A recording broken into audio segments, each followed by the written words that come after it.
Hey guys! In this video, I will show you how to fix Playables not showing on YouTube. Alright, let's begin. First, open your browser, go to youtube.com and sign in to your account. Then, click on the three dots, select Delete Browsing Data, and after that, select Delete Data. Next, make sure your browser is updated to the latest available version. You should also disable any extensions or ad blockers, as they can sometimes interfere with YouTube.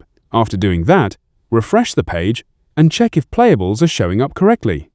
If the issue continues, try using a different browser to access YouTube.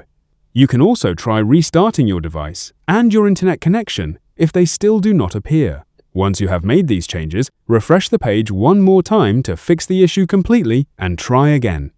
So, that's how you can fix Playables not showing on YouTube. And that's it for this video. Thanks!